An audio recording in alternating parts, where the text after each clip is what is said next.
Good morning বন্ধুরা, কেমন আছো তোমরা? আশা করি তোমরা সকলে খুব ভালো আছো, আর আমিও ভীষণ ভালো আছি। তো দেখো, একদম ঘুম থেকে উঠে একদম চোখে মুখে জল না দিয়ে চলে এসেছি ছাদের ওপরে, কারণ কালকে কালকে ঠিক নয়, ভোরবেলার দিকে খুব ঝড়, হঠাৎ করে খুব ঝড়, আবার বৃষ্টি। দেখো ছাদের মধ্যে জল এখনও দাঁড়িয়েই আছে। তো ভাবলাম এই গাছের টবগুলো আমি এখানে রেখেছি, তো আমি ভাবলাম কি হয়তো টবগুলো পড়েই বা গিয়েছে, তাই সকাল সকাল দেখতে চলে এলাম। আর হাওয়াটা খুব সুন্দর লাগছে, মানে বেশ গরম গরম পড়ে গেছে, বুঝতে পারছো?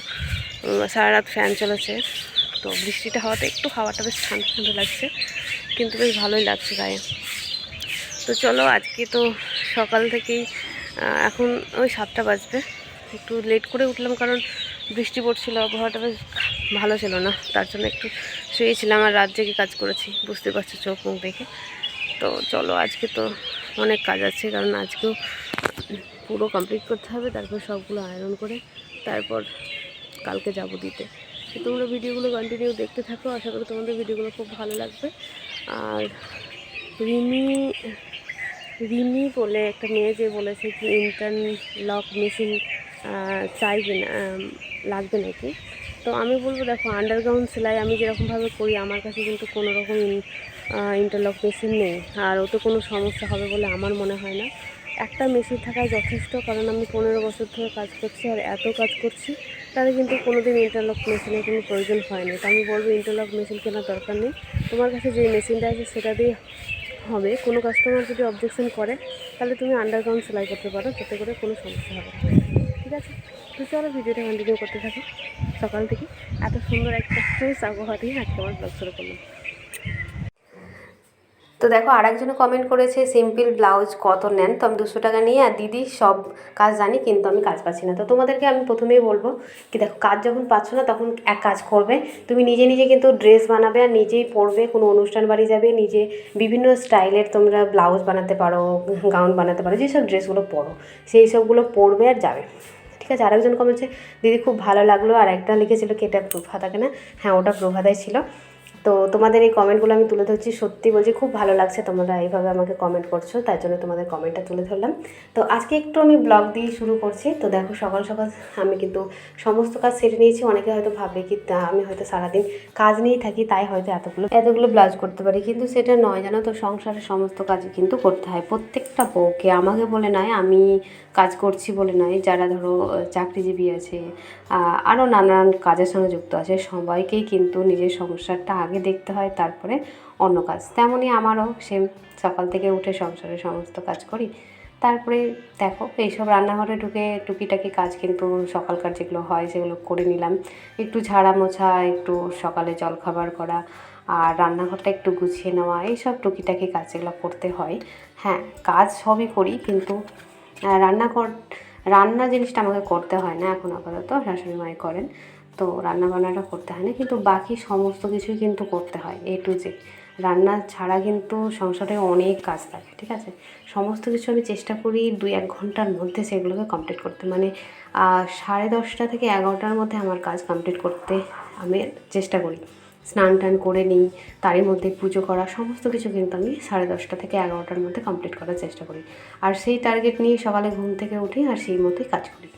তো দেখো, সকালবেলাতে আমার এতগুলো কাজ কিন্তু কমপ্লিট হয়ে গেলো। তারপরে ব্রাশ করছি। ব্রাশ আমি ঘুম থেকে উঠে কিন্তু ব্রাশ করতে শুরু করি না, কারণ আগের কাজগুলো আগে করে নিই, তারপরে সবার শেষে ব্রাশ করা। আর এখানে দেখছি অনেকগুলো জামা কাপড় রাখা আছে, সেগুলোও ধুতে হবে। তো ভাবলাম সিঁড়িতে পড়ে আছে, আর আমি কাপড়গুলো ধুই জানো তো ছাদের ওপরে, কারণ বাথরুমের ভিতরে কাপড় ধোয়াটা ঠিকঠাক হয় না। আর সকালেই তোমাদেরকে দেখালাম কি বৃষ্টি হয়েছে, তো এখনও ছাদে জল অনেক জমে আছে, একটা কালকেরই ভেজানো আছে কাপড়, তো ওইগুলো আমি রেখে এলাম, আর মুখটা ধুয়ে পরিষ্কার হয়ে তারপরে আবার চলে এলাম। দেখো, তার মধ্যে দেখছি ওরা ঘুম থেকে উঠে গেছে, তো বিছানাটা একটু ঝেড়ে ঝুড়ে নিই, তারপরে স্নান টান করবো। তো স্নান করবো না, তার আগে চা খেয়ে নিই, আর কাপড়গুলো ধুয়ে দেবো বললাম সেইগুলো। তো দেখো, ধুয়ে সমস্ত কাজ করে কিন্তু আমার স্নান হয়ে গেছে, আর স্নান করে নিয়েছি। তো মামনি দিকে পুজো করছে, তো ভাবলাম আমি ততক্ষণ টুকিটাকি সংসারের আবার রান্নাঘরের কিছু কাজ করে নিই, যেমন দুধ গরম করা, কোনো কিছু সেদ্ধ করা থাকলে সেগুলো করে দেওয়া, মশলা করে দেওয়া, এই সব জিনিসগুলো কিন্তু আমি করে দিই। তারপরে দেখো, আমার সমস্ত কাজ কিন্তু কমপ্লিট, জলখাবার খাওয়া কমপ্লিট। এবার চলে এসেছি আমার সেলাই নিয়ে।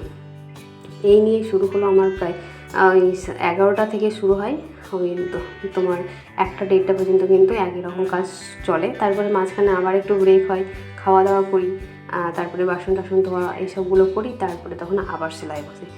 আর তোমরা যদি ভাবো কি আমরা রেস্ট নেব তারপরে কাজ করব, তাহলে কিন্তু হবে না। অল টাইম তোমাদেরকে ব্যস্ত থাকতে হবে, তবে কিন্তু পারবে। আর সকাল 7টা থেকে রাত্রি 11টা, সাড়ে 11টা পর্যন্ত ডেইলি কিন্তু অল টাইম ব্যস্ত থাকতে হয়, না হলে কিন্তু অসম্ভব ব্যাপার। আর এটা দেখো আমি মাপ নিই কীভাবে, সেটাই তোমাদেরকে আমি দেখালাম খাতাতে।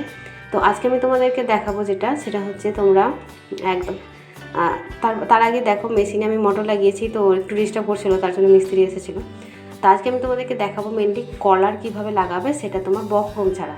অনেক সময় হয় কি বকরম দিয়েই আমরা কলার করি, কিন্তু বকরম ছাড়াও কিন্তু সুন্দর কলার হয়, আর সেটাই তোমাদেরকে দেখাবো। তো এখানে আমি কামিজ কাটা দেখাচ্ছি।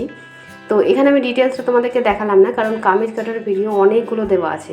তোমরা যদি কীভাবে কামিজ কাটতে হয় তাহলে আমার চ্যানেলে অবশ্যই যাও, গিয়ে দেখে নাও। আর আমি না হলে ডিসক্রিপশানে দিয়ে দেবো লিঙ্কটা, তোমরা কিন্তু দেখে নিও, তাহলে তোমরা কামিজ কাটাটা শিখে যাবে।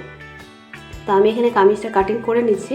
আর এটা তোমাদেরকে অবশ্যই একটা মানে দেখে নিতে হবে কি কীভাবে আমি বকরম ছাড়াই কিন্তু কলার করি। তো অনেকেই আমাকে বলে কি আমি নাকি খুব কৃপণ টেলার। তো কৃপণ বলা যেটাই বলো, যেটা পারফেক্ট হয় সেটাই আমি করার চেষ্টা করি। তো এটা ভি নেক হবে, ভি নেক টাইপের হবে। তো আমি গলার মেজারমেন্টটা নিয়ে নিয়েছি ভি নেক। আর দেখো পিছন পাটটা কিন্তু 1/2 ইঞ্চ মতো সেলাই, না 1/2 ইঞ্চ মতন কাটবে তাহলেই হবে। তো দেখো তারপরে আবার এবার কি করবো বলো তো, চওড়া করে কাপড় কেটে নিয়েছি, মানে 4 ইঞ্চ চওড়া মতন কেটেছি। তোমরা চওড়াটা নিজের ইচ্ছে মতো নিতে পারো। সামনের পাটটা তো কাটতেই হবে, যখনই আমরা তোমার কলার নেক করি, কলারের গলা দিই মানে কলার দিই, তখন কি হয় বলো তো, সামনের দিকটা না কাটলে কিন্তু অসুবিধা হবে, কারণ পিছনটা পুরোটা ঢাকা থাকে, ওই হিসাবে সামনে আমাদেরকে একটু কাটতে হয়। তো আমি ওটা তোমাদেরকে ডিটেলসে দেখালাম না, এগুলো দেখাতে গেলে একটা ভিডিওতে প্রচুর লং হয়ে যাবে, তার জন্য আমি তোমাদেরকে কেটে কেটে দেখাবো। তোমরা শুধু কমেন্ট করো কি তোমরা কি দেখতে চাইছো, সেটাই আমি দেখাবো। তো দেখো এখানে পুটের জয়েন্ট থেকে আমাদের সামনের গলা 3 ইঞ্চ রেখে পুরো পিছনটার মাপ নিয়ে নিতে হবে, ঠিক আছে। এভাবে আমার মাপ নিলাম, দেখো আমার 6 ইঞ্চি হলো। তো আমরা এইভাবে কিন্তু কলার লাগাই, এটা হচ্ছে তোমার হাফ কলার। তো এইভাবে আমি কলারের মাপটা নিয়ে নিলাম। আর এখানটাতে মাঝখানে একটা কিন্তু দাগ দিয়ে দেবো, পিছনের পাটটাতে মাঝখানে দাগ দিয়ে দেবো। তারপরে দেখো আমি বক্রমের বদলে কিন্তু আমি এটাকে দুটো টুকরোতে, দেখো আমার 4 ইঞ্চি চওড়া আছে, এইভাবে আমি দুটো কিন্তু পিস নিয়েছি, ঠিক আছে। তাহলে আমাদের ওটা 6 ইঞ্চ ছিল, তো 6 ইঞ্চের ডবল কত হবে, কারণ আমরা ডবল ভাজে কেটেছিলাম, তাহলে ডবল ভাজে আমরা মাপ নিয়েছিলাম, তাহলে আমরা কি এটা 12 ইঞ্চি, আর 1/2 ইঞ্চ করে দুই সাইডে সেলাই হবে, তার জন্য আমরা 13 ইঞ্চি কিন্তু নিয়েছি। তো এইভাবে দেখো একটা কোন টাইপের আমি একটা রাউন্ড টাইপের শেপ দিলাম। তোমরা চাইলে কিন্তু চারকোনাও করতে পারো, আমি একটু রাউন্ড টাইপের শেপ দিলাম। এইভাবে দিয়ে দেখো ধারটা এইভাবে 1/2 ইঞ্চ ধরে কিন্তু সেলাই করে নিতে হবে গোটাটাই, খোলা দিকটা নিচে রেখে। তারপরে এটাকে এইভাবে খুলে নিতে হবে। দেখো উল্টে নিলেই কিন্তু আমাদের কলার খুব সুন্দর কলার হবে। তোমরা ট্রাই করে দেখো, আশা করি তোমাদের এই কলারটা করে বুঝতে পারবে। তো দেখো আমাদের কিন্তু তারপরে আবার একটা করে চাপ সেলাই দিয়ে দিলাম। এই যে খোলা দিকটাতে দেখো মাঝখানে আমি একটা দাগ দিয়ে নিয়েছি। এবার এখানে আমরা মাঝখানে একটা দাগ দিয়ে নিয়েছি। আমি একটু স্পিডে দেখাচ্ছি, কারণ ভিডিওটা কিন্তু অনেকটা লং হয়ে যাবে। তো এইভাবে আমরা এবার মাঝখান থেকে শুরু করব আমরা কিন্তু জয়েন্ট দিতে, কোনো ঝামেলা ছাড়াই কিন্তু তোমরা সহজেই কলার লাগাতে পারবে। তো দেখো কলারটা কিন্তু কতটা সুন্দর হয়েছে লাগানো। এবার তোমরা ভাববে কি যে কলারের যেটা গলায় আছে সেটা তো দেখা যাচ্ছে পুরো আন্ডারগাউন হয়নি, তো কি করব আমরা, এইভাবে তোমরা চওড়া একদম কোনাকুনি পটি কাটবে, গোটা কলার একদম পুরো সামনের দেখো পটি থেকে একদম পুরো কলার পিছন পর্যন্ত পুরোটাই আমরা এইভাবে কিন্তু সেলাই দিয়ে দেবো। তারপরে ওটা উল্টে নিলেই তো আমাদের ওটা আন্ডারগ্রাউন্ড হয়ে যাবে, ওটা ভেতরেই থেকে যাবে। আমরা চাইলে ওখানটাতে হেম সেলাই দিতে পারবো, মেশিন সেলাই দিতে পারবো। তো দেখো কতটা সুন্দর, দেখো কতটা ইজি আর একদম পারফেক্ট কলার হবে। এভাবে তোমরা করো, আশা করি তোমাদের খুব ভালো লাগবে, মানে খুব ভালো হবে কলারটা। আমি তোমাদেরকে পরেও দেখাচ্ছি কি দেখো কতটা সুন্দরভাবে বসে গেছে। তো মনে হয় না কি এটা বক্রম দেওয়া নেই। তো দেখো আমি পরেও দেখিয়ে দিলাম কলারটা কতটা সুন্দর হয়েছে। তো যাই হোক কলার তো দেখানো হয়ে গেল। তারপরে বাকি দেখো আরও দুটো চুড়িদার আমি কেটে রেখেছি। প্রথমেই আমি 3টে কি 4টে জটা করবো, আমি ডিসিশন নেই কি আজকে আমাকে এতগুলো করতে হবে। আমি সবগুলোকে আগে কাটিং করে নিই, কাটিং করে গলার পটি কেটে সবকে আমি এইভাবে কিন্তু রোল করে করে রেখে দিই, আর পরপর একটা কালার কাটতে থাকি। তো দেখো ওইটা একটা সবুজ রঙেরটা কেটেছি, আবার এটাও কেটে রেখেছি। আর এইটাতে তোমার একটু সামান্য কাজ বাকি আছে, সেটাকে কমপ্লিট করে নিয়েই কিন্তু আবার পরেরগুলো সেলাই করবো। তো এইভাবে পরপর মানে একটা টার্গেট নিয়েই নিতে হয় কী করে কাজ করব। তো দেখো আমার কিন্তু আজ যেহেতু বৃহস্পতিবার সমস্ত কাজ কিন্তু তো দেখো সমস্ত কিন্তু আয়রনও হয়ে গেছে আমার। আজকে বৃহস্পতিবার বললাম তোমাদেরকে কি সমস্ত কিছু কালকেই ডেলিভারি দিতে হবে। তো সমস্ত কিছু আমার রেডি, প্যাকিং করে নিলাম। তো চলো আজকের মতন এইটুকুই থাকলো ভিডিওটা। আর ভিডিওটা কেমন লাগলো অবশ্যই তোমরা কিন্তু কমেন্ট করে জানাবে। তোমাদের প্রত্যেকটা কমেন্ট আমার প্রত্যেকটা ভিডিওতেই কিন্তু থাকবে। আশা করি তোমাদের ভিডিওটা আজকের ভালো লেগেছে। আর দেখো আমি কিন্তু সমস্ত প্যাকিং করে নিয়েছি। এইভাবে কিন্তু প্রত্যেকটা সপ্তাহে আমার এরকম হয়। তো কালকে তোমাদেরকে ভিডিওতে দেখাবো কি আমি কোথা থেকে কাজ নিয়ে আসি, কিভাবে কাজ করি, এত কাজ কোথায় পাই, সমস্ত কিছু তোমাদের সঙ্গে আসবে। ঠিক আছে? তো চলো আমার একদম সন্ধেবেলায় রেডি। আর এখন রাত্রি বাজে 11টা। সমস্ত কিছু রেডি করে ওখানে রেখে দিয়েছে 10:30। তো আজকের মতন টাটা। দেখা হচ্ছে নতুন ভিডিওতে নতুন কিছু নিয়ে।